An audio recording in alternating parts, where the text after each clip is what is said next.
Good evening, everyone, and welcome to Street Daily Initiative, your daily dose for UPSC preparation. Now, today we're going to take care of your day 10 targets, which included a very important topic, which is fundamental rights. Now, fundamental rights, I think, is important both from the prelims point of view and mains point of view. Especially from prelims point of view, this topic is very important and you should, like prelims are going to come in 2 months of time, so you should revise it nicely.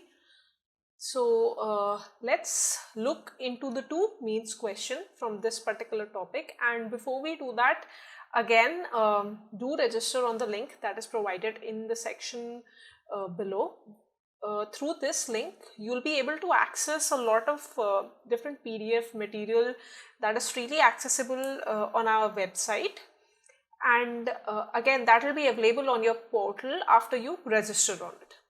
So the very first question that we are going to solve today is from fundamental rights, and the question is, as we live in a pluralistic society, we need the greatest freedom to express our opinion even if others find it offensive.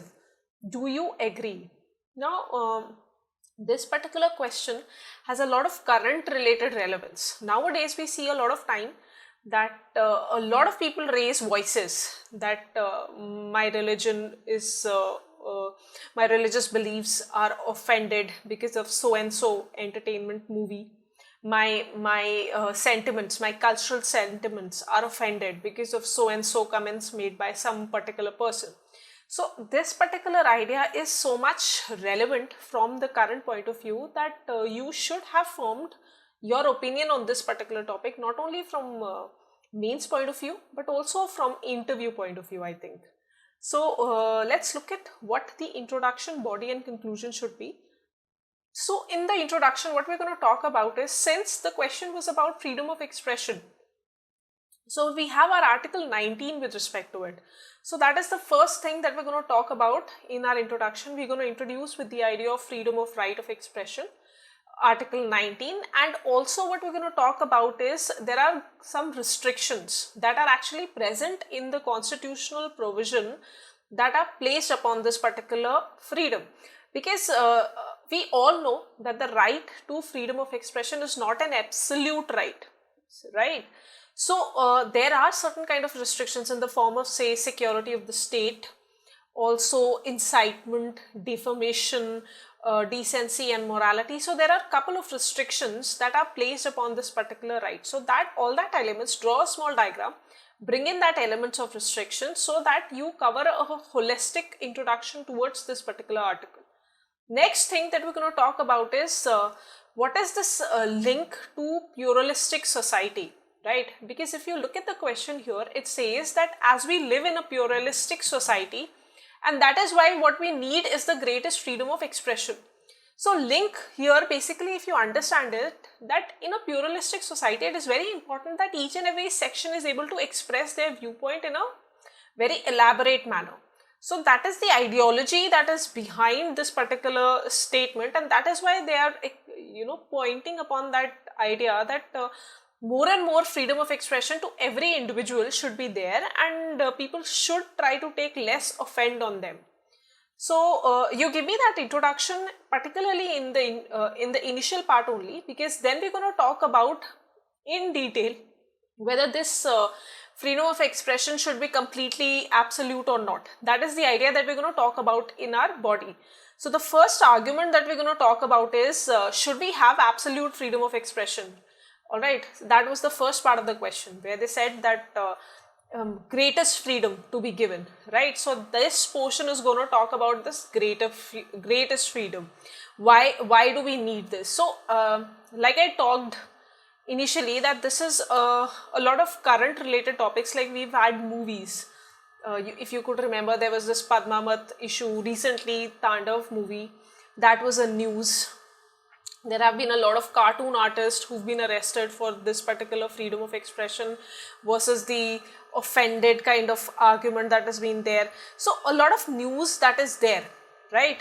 So why do we need to ensure that there's an absolute freedom, like there's the greatest possible freedom here, is because there have been a lot of unnecessary restrictions on the idea of art and expression because of this idea of restrictions on the expression of freedoms. So that can be cleared up. I think that can be amended, that can be made more liberal. So through that idea, we can have a more liberal form of expression, right? A lot of time it is political motivated. That issue can be brought in here. You can talk about that angle also. And also there's one angle that if you give good amount of freedom for people to express, only then we are able to openly discuss the issues, right? So having the freedom of expression is a means through which deliberation can be taken place in the society, and deliberation and discussion are like a foundation to any democratic society. So this is also one of the reasons that greatest freedom should be provided to our society, because it is a pluralistic society, so everybody can bring in their point of view and we can have a greater discussion. Another thing is there are a lot of conservative elements, and a lot of time the conservative elements can be very subjective. Alright, so some people might have expression to a certain community like LGBT community. Some conservative people might have the basic expressions that are given by LGBT community. They might find it offensive, right? But we have to draw a line, like even in the name of conservatism or in the name of these offensive things that we talk about, basic level of expression is also lost sometimes. Like there was this case of Dalit people that they were criticizing, or they were providing a criticism of some of the elements of Hindu scriptures. Now a very conservative Hindu would find it very offensive, but again you have to draw a line, where do we find it offensive or where do we have the right to debate about it. So that kind of thing can be provided when we have right amount of freedom that is given to us. But again, you have to understand that the idea behind having the restrictions on the freedom of expression was kept with certain ideology. We cannot have anarchy where everybody is given the full freedom to express their ideas, because there are certain issues with it. And that is the second part we're going to talk about. Why do we need certain restrictions? Now you can bring in multiple angles here. You can talk about the idea of hate speech. Right, we cannot have the extreme form of freedom and then we allow the idea of hate speech in our community, because that can create a law and order situation. There are cases of cyberbullying. Now, expression of yourself on the cyber medium can sometimes turns into bullying also. So all these ideas we can collaborate in this second portion, where we're going to talk about why do we need certain kind of restrictions. So there are two portions where we're going to talk about why the freedom of expression can be made absolute, what are the arguments there. Then again we're going to highlight the importance of restrictions, and ultimately in our conclusion we're going to talk about that this particular issue of expression versus offensive is not just limited to India. Like this argument has been going all around the world for some time now. If you remember, there was this incident of Charlie Hebdo. Now those kind of incidents actually shows like people can get offended and it can raise to another level. So how do we bring that calm? How do we maintain that balance is something that we're going to talk about in our conclusion. So give me some balanced approach where certain restrictions are necessary, but also we should respect our right of freedom of expression. And lastly, you can add certain reforms here. I think this would complete our this particular answer. See, one thing very important in this answer is you quote a lot of examples, be it international, be it Indian, but because this question has a lot of current related relevance, so make sure you add that. Let us look at the second question of the day. Now again, this question is actually related to your current affairs. So the question goes like, Article 15(1) of the Constitution of India prohibits the state from discriminating against individuals on the basis of certain protected characteristics, but it does not bar the private individuals or institutions from doing what the state is not permitted to. In the light of this, discuss the need for anti-discrimination law in India and its provision. So the first part of the question is talking about Article 15, how it is about avoiding discrimination and removing this idea from our society, but it has certain sense of limitations.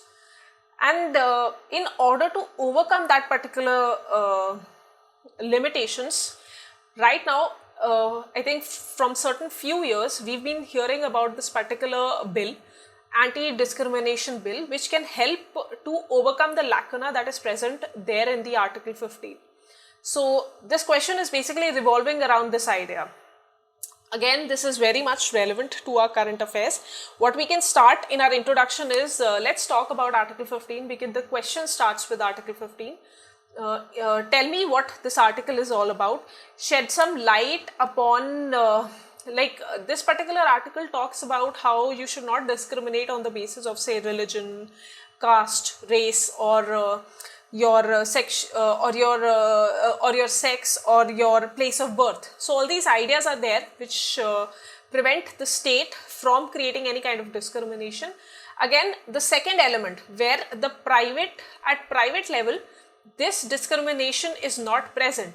So you can bring in some examples and show from current affairs where do we see this kind of discrimination. Like we have seen a lot of places, like when we are allocating houses, like we're giving houses on rent. A lot of time we see in urban cities that certain particular section of the society are not able to access houses in the residential societies easily, right? So there was this film star few years back that had made statement about how that particular film star was not able to get a house on rent despite being successful in the industry because of his religion, right? So I think a lot of sections from particular religion and from particular caste also say, recently a lot of LGBT community have also come forward and talked about this particular discrimination. So so that kind of issues can be highlighted in your particular this particular introduction here, right? So you're able to link this question with the current affairs, and I think this will be a good introduction here. Next is your body. Now in our body, since the basic, see, look at here, in the introduction we covered the first two statement. Now the basic question here is about anti-discrimination law. So that is what we're going to talk about in our body. First we're going to define what this all anti-discrimination law is about. Then what we're going to do is we're going to talk about its objective. So recently Shashi Tharoor also brought in this draft bill on this particular law and asked the state legislature in Kerala to draft this particular law and bring it into practice. So that was also one news that was linked to this particular law. So talk about what is the basic idea, what is the basic objective behind this particular law, and I think that is not very difficult to talk about. And then another important portion is why do we need it. Now I think this is also the basic question, because it says that discuss the need for this particular law. So another important portion of this particular question is discussing the need of this law. Again, you can bring in a lot of different Supreme Court related judgment here. Like there was this judgment on Patan Jamal Wali versus State of Andhra Pradesh, where we have recognized the idea of intersectional discrimination. So all those ideas is something that you can bring in your paper. Then what we're going to do is, after you've talked about what is this particular law, the basic objectives that is required to be behind it, then what you're going to do is we're going to talk about is the need, and then we're going to conclude. Now in conclusion is something you're going to talk about what we can do with respect to this particular bill in future.